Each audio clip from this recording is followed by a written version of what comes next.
This episode of the Beauty Industry Podcast was brought to you by our Beauty Industry Pro Mentoring membership. Travel through interactive videos with me as we mentor you through self, business, team, and client development, helping you create a thriving beauty business in 2020. Visit the Beauty website for more information.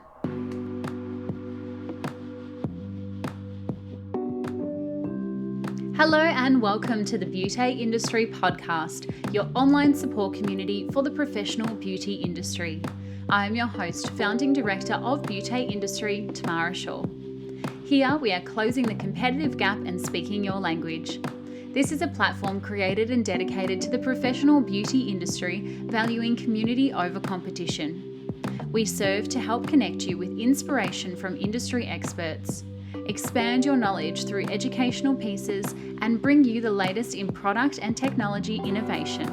This is Beauty Industry.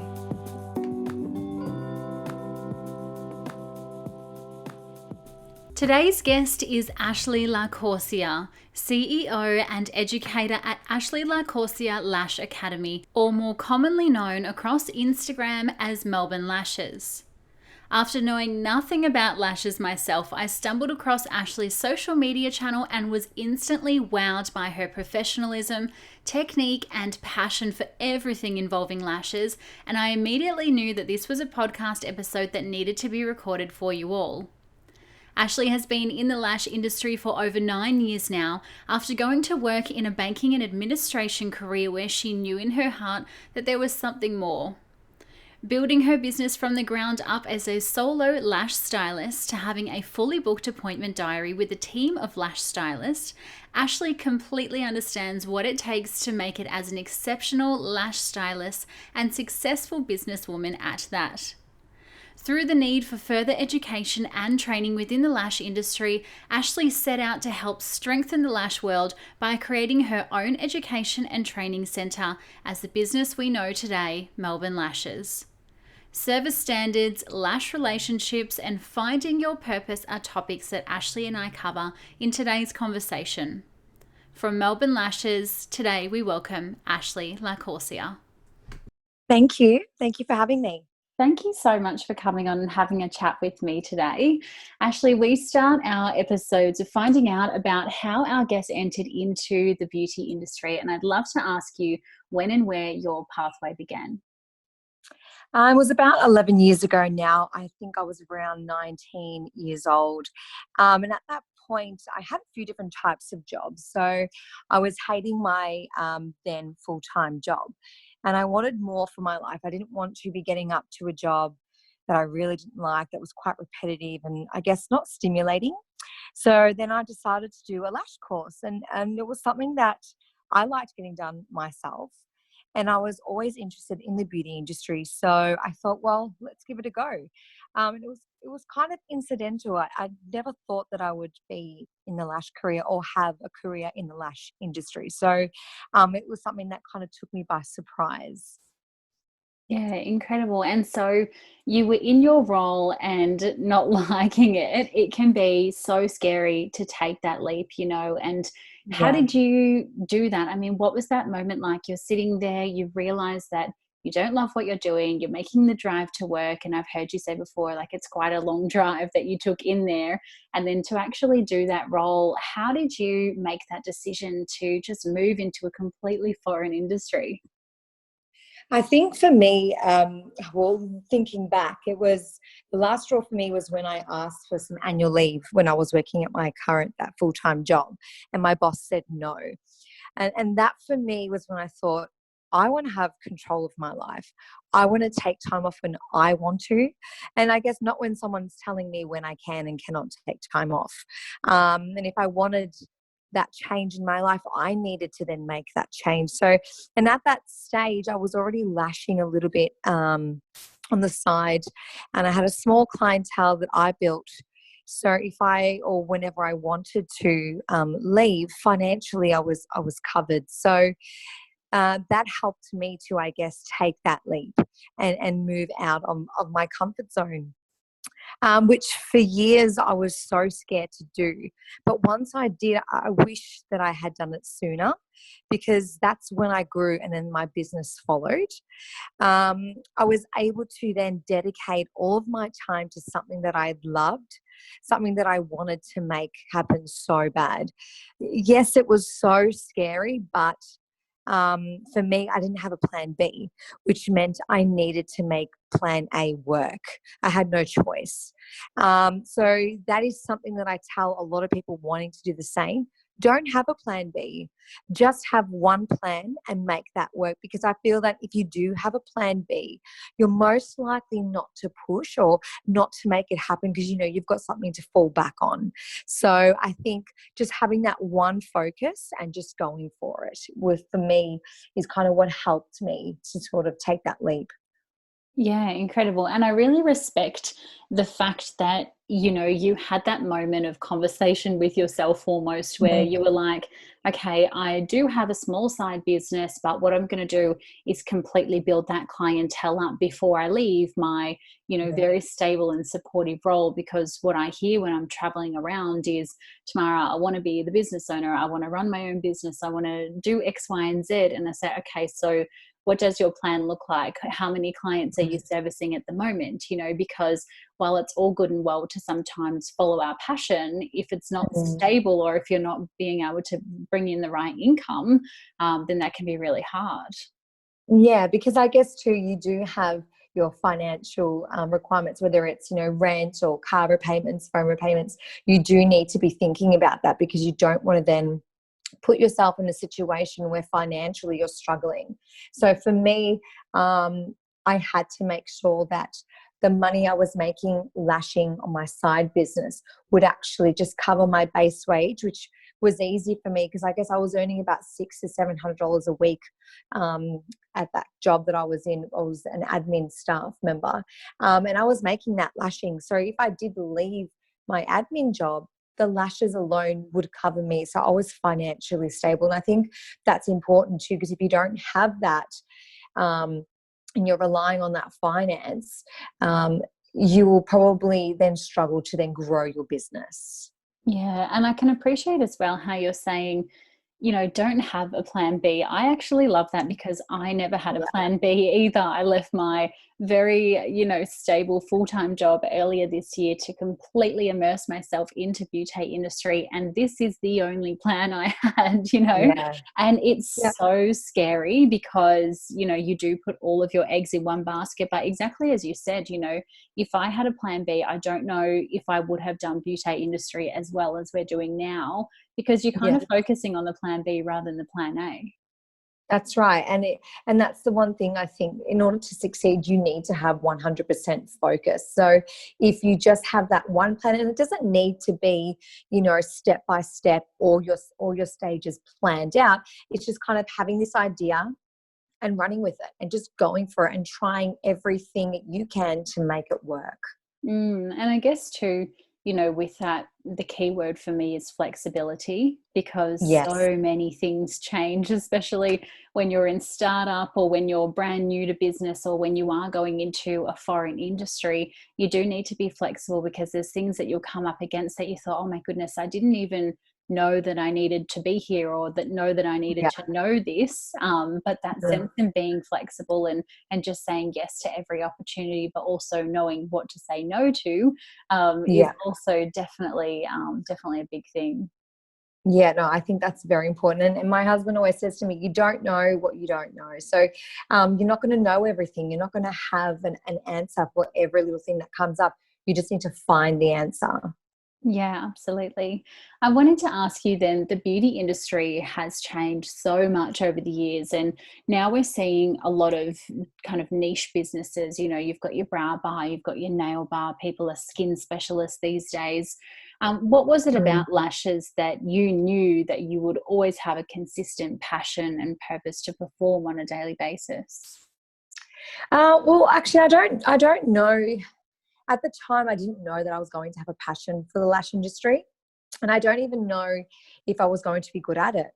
But I gave it a go. And yeah, I was I was okay at it at the start, but for me, being a perfectionist that I am, I had to be good at it.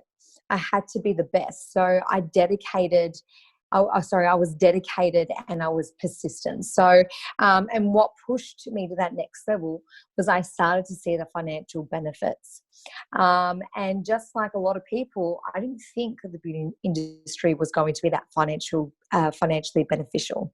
So I guess lucky for me, my now husband is a very smart businessman. So he had guided me and helped me along the way to make sure that not only was I building a strong business, but I also was financially making smart decisions. And now I get to be that guidance and that support for my students because I've had that experience. So I just tell my students, don't worry too much. If you're not picking it up right from the start, you will find your passions along the way.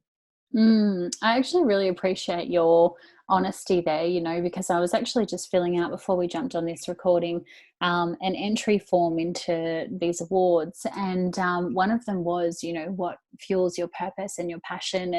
And I wrote a similar thing in that you kind of, it's okay not to know. I think we get so much pressure, especially in high school when, you're bloody 17 years old and people are like, what are you going to do for the rest of your life? It's too much pressure. And then even when you go to study or when you do get into a full-time job, like you don't always have to be passionate, but if you kind of move around and dip your toes in, eventually you'll find that passion. So I really love that. Yeah, and I guess too, when you're that young as well, you don't know what you want, and I guess that changes as well as you grow into your own person, and those wants and needs then change. So you need to then adapt to that, and be open to the opportunities, or be open to the possibility of growth, I guess, because a lot of people get scared of growing and change. I know I'm definitely a creature of habit. So when new things come my way, I do still get scared.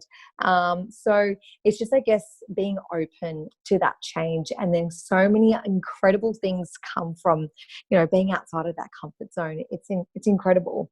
Yeah, you're absolutely right.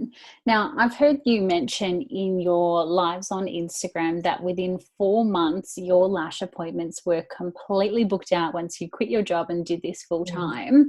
I'm sure many business owners are sitting in their cars listening to this screaming like, tell us the secret. So what can you attribute, this kind of level and capacity of success to? Do you have any tips for them and, how they're looking to maybe increase their appointment books? Yeah, I guess for me, I really wanted to create a business that gave my clients not only the best eyelash extensions, but an experience. And that an experience they would want to talk about, and an experience that they would remember. And I see this too often with small business owners, that we forget that very crucial part. The experience that we provide our customers or clients is what most people remember. Was what they remember most. We get so caught up in providing, obviously, the best service, which again, if it's a lash application, that is still just as important. But we then forget about the experience we're providing our clients. And that's what, I guess, kept my clients coming back. It was like simple things like my lash bed being the most comfortable bed you'd ever lie on, taking time to consult with each individual client to show them how much I actually cared about them and the service I'm providing, explaining processes when or during the application so that it eliminated any questions or anxiety around the service. I made sure that they felt comfortable in my space and comfortable enough to ask me questions so that they had a better understanding, I guess, about the service, therefore getting most out of each appointment. And this is a massive topic that I talk a lot about in my lash courses and also in my upcoming business masterclass, because I find that if you are creating an experience, that then is what creates your brand. And if you have a strong brand, your business will be quite successful. So it all just comes back down to that experience, I think, that I used to provide and still do provide my students or my clients. Yeah, amazing. And I so agree with that because I don't know if you know, but I travel around to different spaces all over Yeah. Australia, and I actually do a lot of mystery shopping. And Mm, I write an extensive review on the service. And that's not just what I'm getting today in the treatment mm, room, but the entire service from how did I actually make the booking? What was that experience like? And yeah. the person who met and gret me at the front counter all the way through to the treatment, and then how am I handed over from that therapist onto the receptionist and seen check out, and Yeah. I think a lot of us, we forget, or we're so busy doing the things that all of a sudden Yeah. your client's in and out, and we're just treating them exactly like that, like they're part of a revolving door. So I love that Yeah. you're saying there that education, but also with the explanation, because a lot of the times therapists assume that the client knows something, and then Yeah. we walk in and they've got their feet on the pillow and their head down the other end, and we're going, hang on, how did Yeah. this even happen? But, Yeah. but when you explain that, it's a completely new level of experience. It is. And again, as well, I tell my students that just because someone has had lashes for, let's say, 5 years, but that's the first time they're visiting your salon, you still need to explain the process, because maybe what they have been told previously or what they have experienced previously may not be correct. So it gives you, again, that opportunity to re-educate the clientele, which therefore, and I say this to the students, creates a really good lash relationship. So, you want to make sure that they understand what is happening, so that again, it gives them that level of education, because I feel that particularly with the lash industry, there is so many negativity, or so much I guess a misunderstanding around the Mm. industry, that they damage your natural lashes and all these negative things. But it's because the lack of education, either both on the lash tech side or the client side. So I always tell my students that when you're having a client coming into your space, regardless of how much experience they've had previously, but if they are new to you, you need to be explaining what you're doing, because it will definitely be different to what they've experienced previously. Yeah, and that's exactly right as well, because if we're assuming that the client knows something and they don't, the Mm. first thing they're going to do is whip out their phone and Google it. And that's when things Yeah. can go wrong. Yeah, that's exactly right. And then again, as well, it helps with aftercare and how well the lashes last and things like that. So it all comes down to really good communication and creating that experience for your clients. Yeah. And so in your business, you then started to hire some team members to come in. And something I hear a lot from business owners, especially if they're a sole trader, solo business owner, and then they bring their team, is, Tamara, how can I transfer my clients onto my team member?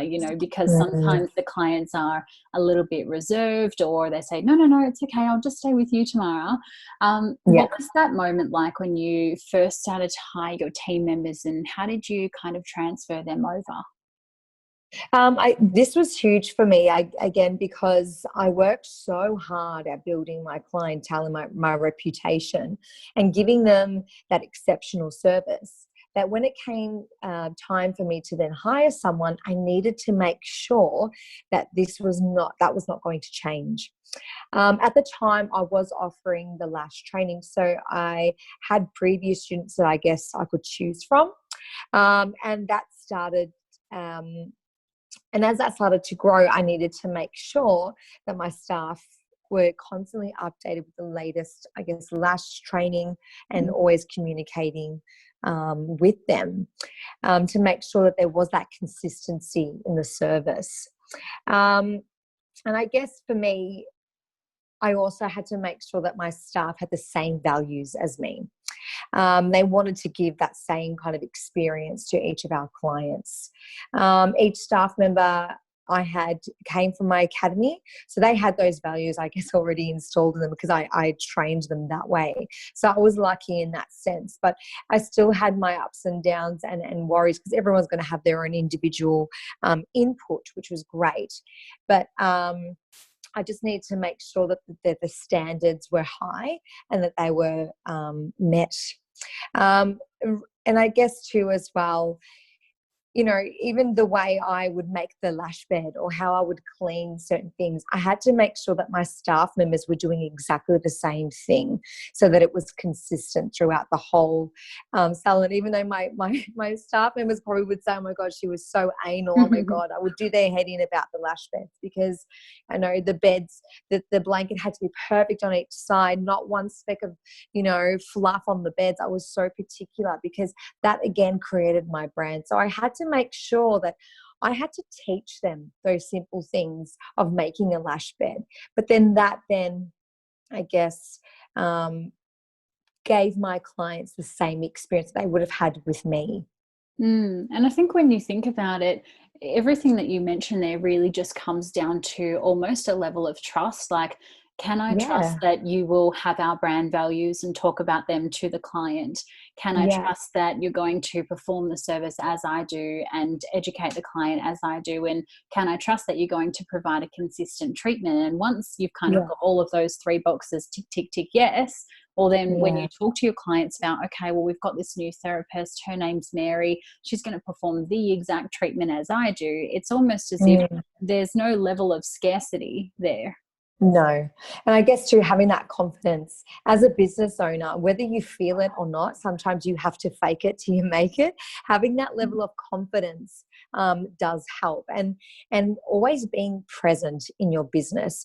I really struggle to understand business owners that kind of like, oh, I'm going to start a salon, I'm going to hire 4 or 5 staff members, oh, I'm going to go and have lunch and go and this and do all that, and not actually be present in their salon, because that's when things turn to shit. So for me, I was there, I was present constantly, even if it was sort of hovering around the treatment room so I could hear what was going on, so that then if I was or needed to, I guess, pull up a staff member, I had the right information to provide. And another thing for me, I had to step away from actually performing the lash application and be front and center, because as soon as I did that, I was able to then manage the salon properly. I had full control. Yes, there was times I had to give that control to some of the senior staff members, but I guess being off the tools, as they say, gave me that opportunity to properly manage, whether it was the books, like the appointments, the phone calls, the text messages, and then again the staff members individually, stock, all that kind of stuff.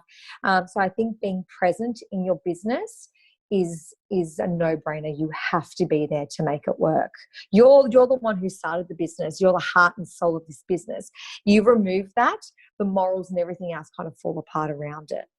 Yes. And I often refer to that as almost being a global thinker, because at any one time, you should know where every team member is, every client is, when that order is going to come through the door, when you need to reply back to an email. Like, it takes a whole new level of thinking, really, because especially if you're just, coming from being a therapist, if you're treating all day, every day, you're focusing on that one thing, but then moving into that business owner hat, you're doing everything. You're an octopus with 8 arms going at all times. So being present is an absolute must.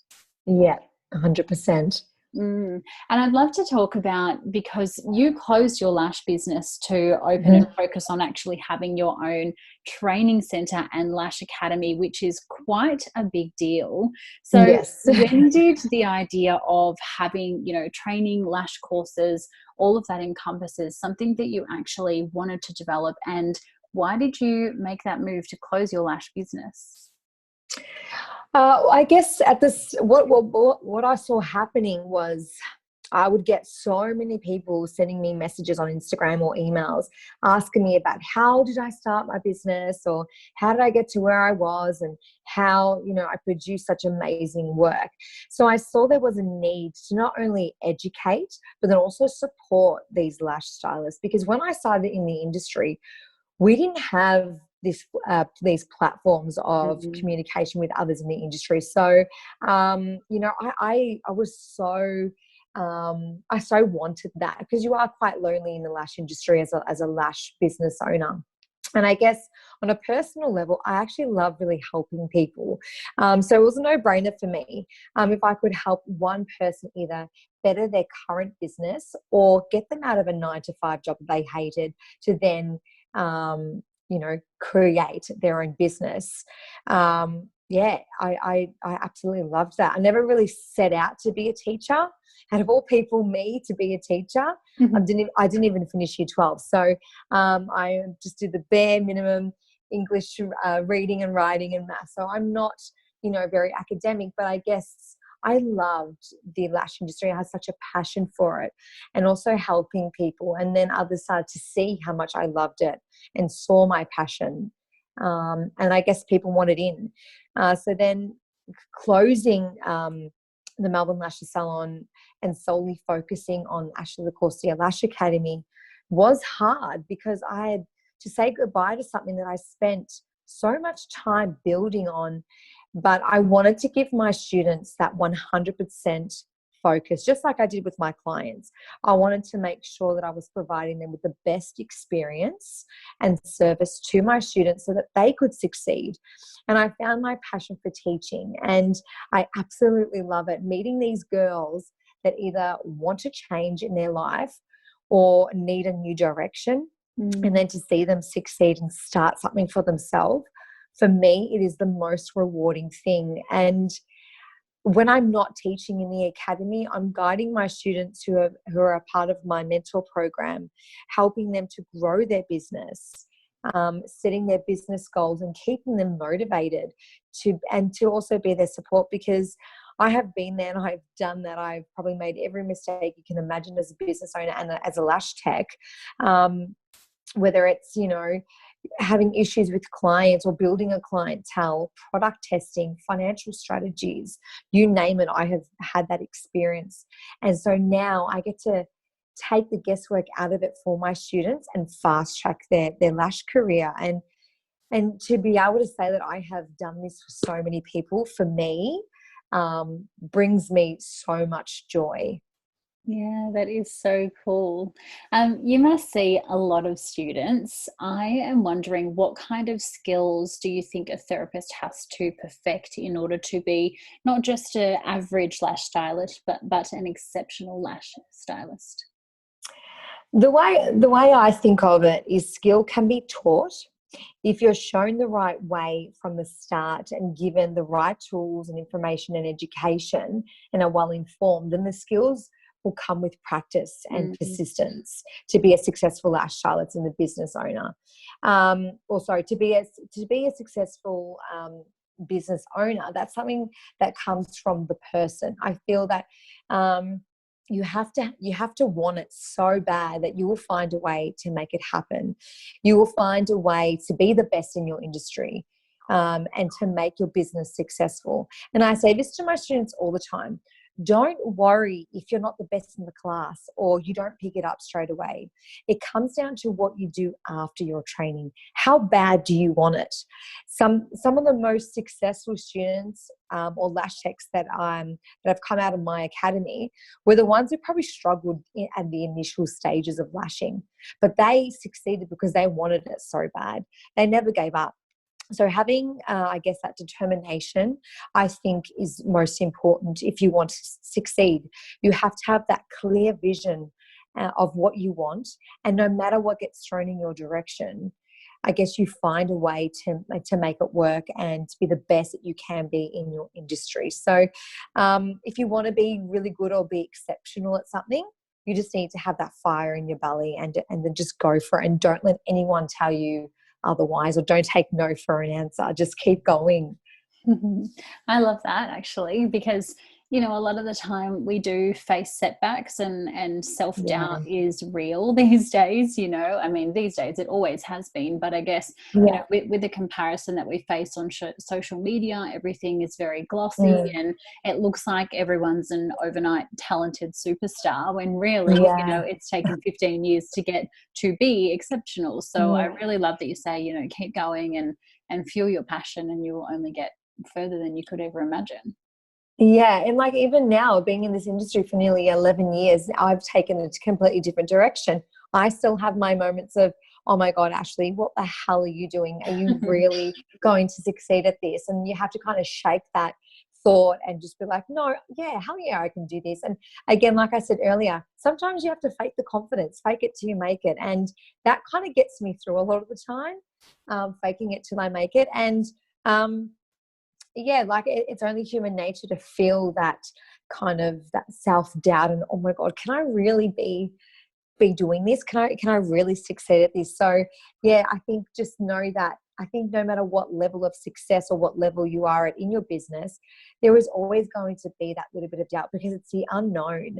So like I said before, if you don't know, you don't know. So yeah, you just got to fake it till you make it sometimes to sort of get through.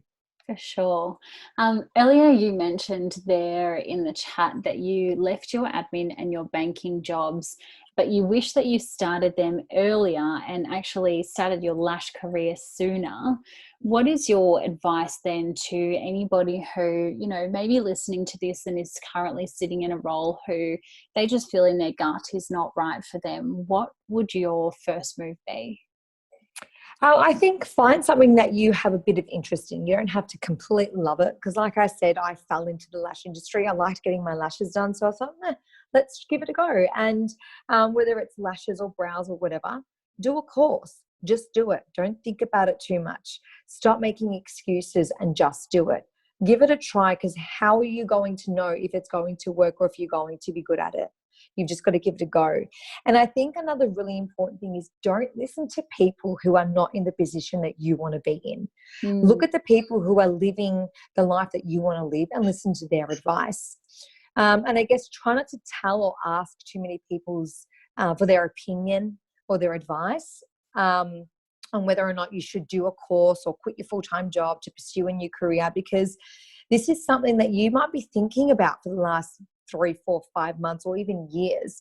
And then a 5-second conversation with someone who has not done any research about it or who also might be scared to take that leap without realizing they can then provide you a negative opinion or a non-supportive advice that will then squash, I guess, any drive that you may have had to do something like a lash course. So if you want to make a change, it's only you, I guess, that can make it happen.